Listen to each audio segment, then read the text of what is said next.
Hi class, I am Carol Chambers. I'm your instructor for Calm Disorders 242. I'm glad we're all here. I want to start by acknowledging that this is going to be a really unusual semester. Of course, we're doing everything through video and online. I did not teach in the spring, so I'm brand new to all of this, so I'm going to ask you for a little grace and patience with this process. This video today is our first one. I'm just going to give you a bit of an introduction to who I am and my background in the field of speech pathology, and a little bit of information about our textbook, the requirements for the course, and we will take it from there. So again, I'm Carol Chambers. I'm a speech-language pathologist currently working full-time in the Anaheim Elementary School District and teaching adjunct here at Cal State Fullerton. I came to this profession because of a love of language. I started my undergraduate education as an English major at Biola University, hoping to become a high school English teacher and writer. My sister was a principal in an elementary school at that time, and she explained to me that we were in a cycle of very few jobs in education, and she explained the option to me of speech pathology as a career. Right around that same time, in the late 1970s, the federal law 94-142 had just been passed.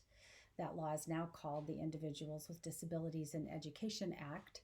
And because of that, public schools were mandated to provide an appropriate education to all students, including those with identified disabilities. So they were scrambling to staff schools with speech pathologists, with occupational therapists, with physical therapists. She introduced me to the therapist at her school, and the next semester I transferred to Cal State Fullerton and took this class, Introduction to Communication Disorders, and changed my major. I completed my bachelor's degree in Calm Disorders in December of 1980. I got married 3 weeks later and moved to Rochester, New York, across the country with my new husband. I'm going to take a break here and apologize to you that I keep looking in a certain direction. My notes are over there, so until I figure out a better way to do this, you're going to see me looking over there. By the last week of January 1981, just a few weeks after my wedding in California, I was in the graduate program at the State University of New York in Geneseo, New York, in 10 degrees below freezing temperatures. I finished that program in August of 1982, and my husband and I moved to Tucson, Arizona for his job. I had my first professional position in a school district in Casa Grande, Arizona. I provided services to one public elementary school, the public junior high school, and the local Catholic elementary school. In 1984, at the end of the school year, we moved back home to California. My husband had gotten a job here, and it was home for both of us. I started looking for a job in a private clinic since I didn't yet have a California schools credential to provide services within the public school system. I did find a job and started working as well as taking those additional classes. There were 3 classes I needed to complete the school's credential. I worked in 4 or 5 different settings off and on over the next 11 years, working with both adults and children with a wide variety of communication needs. You'll hear more about those various settings over the course of the semester. Also within that 11 years, I had 3 sons and decided at that point that with kids at home, it was time to explore the option of working in the public schools. I've now been working in the public school system for 23 years. The more recent changes in my life involve becoming a grandmother. We have one granddaughter who's 8 years old, going into 3rd grade.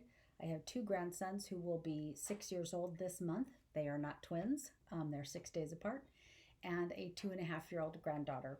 All of these little people have been helping me revisit child communication development. Okay, that's enough about me. You'll undoubtedly hear much more over the course of the semester. I'm always curious what brought each of you to this class, and I would love to be able to go around an in-person setting and have you introduce yourself and talk to me about why you've decided to take this class or chosen this major, but obviously that's not how this is going to work this semester. So I'm going to tell you what I know from past experience. Some of you are here because you had a sibling or other close family member who received speech therapy services and benefited from that, and you thought that would be a good field to explore. Some of you are here because you had or have an adult in your sphere of influence who is a speech pathologist, and so you're following in their footsteps. Some of you are here because you currently work in a public school setting or a therapy setting of some kind, and you see that speech pathologist over there and you think, wow, that looks like a pretty cool job. I think I'll explore that possibility. And some of you are here because you heard that there are jobs available. There's job security in the field, so you're exploring that possibility. All of those are valid reasons. About our course and the book, this is an introductory course, and it is truly a survey of the field of speech pathology and audiology. We're going to be looking at the field as it functions across many and varied settings and across many and varied caseloads.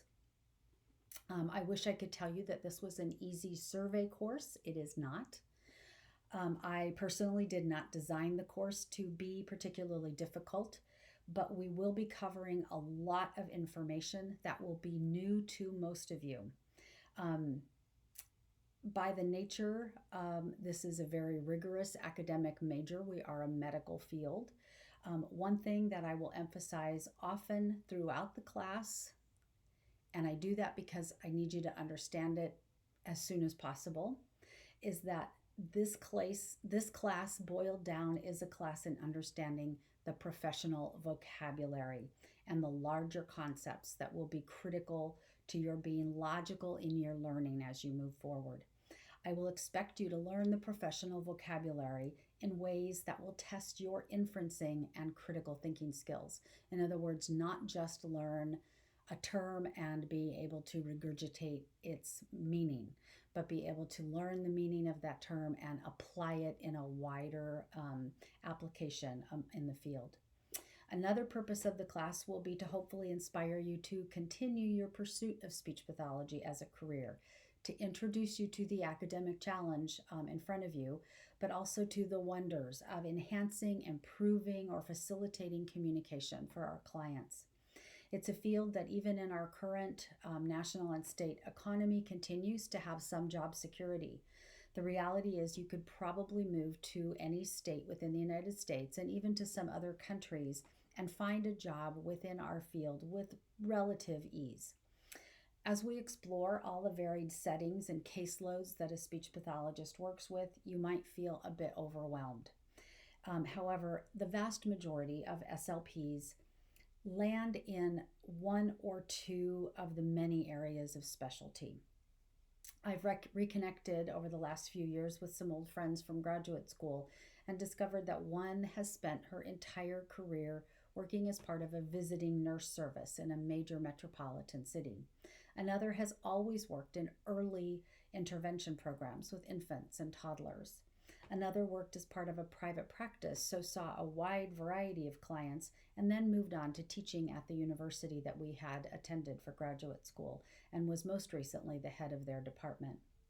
Even within school districts, it's most common for some SLPs to develop some level of expertise in one area or another, such as intervention with the severely physically or mentally disabled, intervention with the preschool population, or intervention using augmentative communication devices.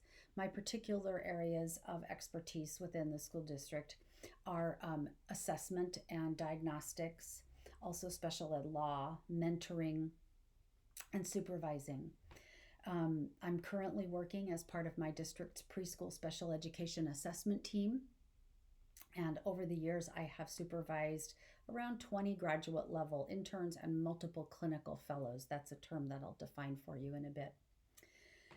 For our course, please read the course objectives and the student outcome portion of the syllabus. Be familiar with that. Please bring any questions that you have about that to the next class. But in a nutshell, we will be defining communication and the multitude of conditions and situations that may cause communication to be or become disordered. In order to understand disorder, we must first understand normal development. So we'll be reviewing speech and language development. We will also be spending some time looking at the anatomy and physiology of speech, language, and hearing. We're going to spend some time learning about assessment of speech language disorders and how to use that assessment to then design interventions. We're also going to survey all areas of intervention. So there will be 4 equally weighted exams. The dates are in your syllabus for those exams. The grading scale is also in the syllabus, and I do not vary from it. I do use the plus and minus options for grading. The final exam, by the way, is not cumulative. They are definitely just 4 equally weighted exams. The course total is 400 points. The book for our course is Communication Sciences and Disorders by Laura M. Justice. It's the 3rd edition. I did not write it. I didn't help write it. I'm not profiting from its use in any way. To be completely honest, I didn't even choose it. The department chooses this textbook for me. But it is a great overview of the field. I do like the book very much. We will not cover absolutely every chapter of the book, but you will have assigned chapters for every session that we meet. Please make sure that you've done all the reading that is assigned before you view the videos for class. The book is set up to help you learn and understand the vocabulary that's specific to the field. The information and vocabulary in the book are vital to your continuing study within the field. Again, I'm going to emphasize, in many ways, this is a professional vocabulary course. As you read the book, please write down any questions that you may have from your reading, and we'll work through those together. The book is set up to be very helpful. At the beginning of every chapter, there's an overview of what you'll be reading, and at the end, there's a review of what you've read. I would suggest that you do what we in special education call front loading. Toward the end of the chapter, there's a list of important terms. If you look at those first, and then as you read through the chapter, make sure you pay attention to those specific terms. The book is very helpful with that because it will have them in bold, so pay attention to those terms. Make sure that you're understanding those terms and the concepts that they are helping introduce to you. Every profession has its professional jargon, and we are certainly no exception to that. And the concept of this being a vocabulary class is what I want to help you understand. The jargon that you'll be learning in this class and further into our profession is very specific to our profession. So for example, if you were to take a biology class, those are terms that you've probably heard before in your high school biology class or high school physiology courses. But the terms that I'll be introducing to you this semester are probably not familiar to you. So it's important that you really do understand them and understand how they relate to the bigger concepts. Obviously, if you come across a term in the book that you don't understand, there are other avenues for looking it up. The book does not have a glossary, so it's not helpful in that way. I would encourage you to go ahead and do your Google search and look up the term, but then also make sure that it's truly what it means as related to our field, because we all know that English is crazy and words can mean multiple things, and it's going to be important that you understand it in relationship to the field. There will occasionally be information that I provide in lecture or on our videos that is not in the textbook. I will always make that known to you. I'll say, pay attention, this is not in your textbook. I will most often also put that in the PowerPoint. Pay attention, this is not in your textbook. If I'm doing that, it's because I think it is significantly important that you understand those terms and understand what they mean. So I'm going to flag them for you often. I need you to pay attention to that. One of the things I'm supposed to cover in this introductory lecture is suggestions for academic success. Now, you've all gotten here, you've all graduated from high school, from community college, wherever you came from before this. So I know that you, in some ways, already have this information down, but I am going to review it for you anyway. Please attend class regularly. I would typically keep attendance.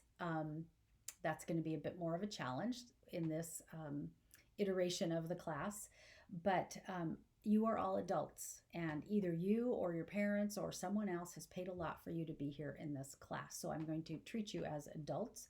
There are no imposed negative consequences for absences or tardies. However, out of courtesy, I would appreciate you letting me know if you're going to be absent ahead of time.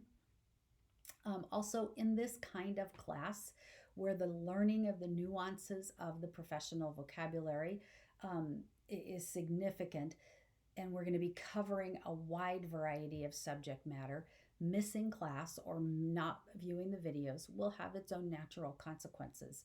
So please be diligent about that. Keep up with the reading. The book is a keeper. I would tell you my personal preference is to make notes in books as I'm reading. Um, but if you can't abide writing in your books, please use post it notes. Write yourself notes as you're reading your book. Review your notes regularly. Compare them with the information in the book. Also, please take notes while you're watching the videos during lecture. Don't just highlight your text. I do follow the textbook pretty closely, but when you highlight the text instead of taking notes, what you're doing is coloring your book. There is lots and lots of research out there that has shown that students who do not take notes during lecture recall only about 10% of the content, whereas students who actually take physical notes during lecture can recall about 80% of the content. Yet that same research shows us that only about 65% of students take notes. So please be part of the 65%. Get to know each other the best you can. I know this is, again, an odd situation in that you're not sitting with each other, but if you can establish some study groups, that would be helpful. My office hours right now are scheduled to be Wednesdays from 3:30 to 4:30. Those will also be on a Zoom format. And there will be a waiting room for you to come into that through Zoom. I won't have a waiting room for our regular lecture time. And I would also tell you, if you look in your syllabus, you can see a couple email addresses for me. If you can't make it to office hours and you have questions, please feel free to email me, and we can either get your questions answered via email, or we can set up another time to perhaps Zoom one-on-one to get those questions answered. I would tell you to be persistent in your studying, organize your time well, develop some kind of visual schedule for like plotting out your semester study time for this class and your other classes using the syllabi. Write in study times for each class and give yourself a reward system. Go out for frozen yogurt or 10 minutes on social media, take a walk in the park, something to reward yourself for getting that studying done and being diligent. The other thing that I have to introduce you to at this point is preparation for graduate school and beyond. If I'm the first person that's telling you this, I'm sorry. I don't think so, but I remember being in your seats and hearing this for the first time. This is a field that will require you to do graduate work. An undergraduate degree in speech pathology is not particularly useful. You do have to have a graduate program to work as a speech language pathologist. How do you get into graduate school? Well, it's highly competitive, really across the United States. It's less competitive at the private, very expensive schools, but it is competitive nonetheless. So first and foremost, maintain good grades. You will need to not only show good grades in your major, but also in your general education classes. Within the courses in your major, Cal State Fullerton is asking you to attempt to maintain at least a 3.8 grade point average to even be considered for Cal State Fullerton's graduate program. You will need 3 letters of recommendation. So make good impressions on your professors. How do you do that? First and foremost, good grades and effort. Participate in class discussions. Have good attendance in class. Attempt to answer the questions that professors pose during their lecture. Bring questions to office hours. Be professional in your and respectful in your inquiries, in your conversation. Let your professors know your intent to ask for a letter of recommendation well ahead of the end of your undergraduate time, and make an effort to give that professor opportunities to get to know you and know about your interests. I will tell you that a professor like myself, who teaches only one class at Cal State Fullerton, I'm not the person to ask to write a letter of recommendation for you. I will not have the opportunity to know that much about your learning style, your academic successes. This course does not have a writing requirement, and that is one of the areas that university programs look for in their graduate applicants, is some information about how well they can write. So in other words, it's a professor that you've had for one or more classes that's better to ask to write that letter. You'll also have to submit a letter of intent. And in that letter, it should include information about any volunteer opportunities you've had within the community. For example, St. Jude's Hospital has adult communication groups for their clients who are either recovering from stroke or head injury, and a lot of Cal State Fullerton students have volunteered to participate in those groups. Or Children's Hospital, Providence Speech and Hearing Center, affiliated with Children's Hospital, sometimes has volunteer opportunities as well. If you volunteer in a classroom setting, a special education classroom, or if you work in one of those settings, those are good things to have in your letter of intent. Volunteer for professors who are doing research. A number of the full professors are doing research within the field, and they need volunteers for that. So that's a great thing to put in a letter of intent. Join the National Student Speech, Language, and Hearing Association, NSHLA. And if you haven't already done that, or if you haven't heard of it, I'm sure we'll have an opportunity, usually early in the semester, for a NSHLA representative to come and talk to you about that. But join that organization and participate in their local events. In your textbook on pages 28 and 29 is information regarding the academic requirements to become a speech pathologist and to then be certified by the American Speech and Hearing Association. So just again, a review of some of that. While you are in school, you will be completing 400 clinical practicum hours. 375 of those hours must be direct client contact. And you'll be getting those during your graduate program. The remaining 25 are your undergraduate observation hours. We typically do 4 of those hours as part of this class, and in complete honesty, I don't know how we're going to accomplish that yet, but I'm sure the department will make that available for us. But the remaining of those hours then will be done in other classes during your undergraduate program. Here at Cal State Fullerton and in most other graduate schools, while you're doing your coursework and your practicum hours, you will be fulfilling all of the academic requirements for your state licensing, for your national certification through the American Speech and Hearing Association, and here at Cal State Fullerton for your California Schools credential. They are 3 separate credentialing programs. Postgraduate school, in order to complete your state and national certification, you will also need to complete a 36-week paid internship, paid clinical fellowship. There's that term I said I would define again. And pass the National Praxis Examination with a score of 600 or better.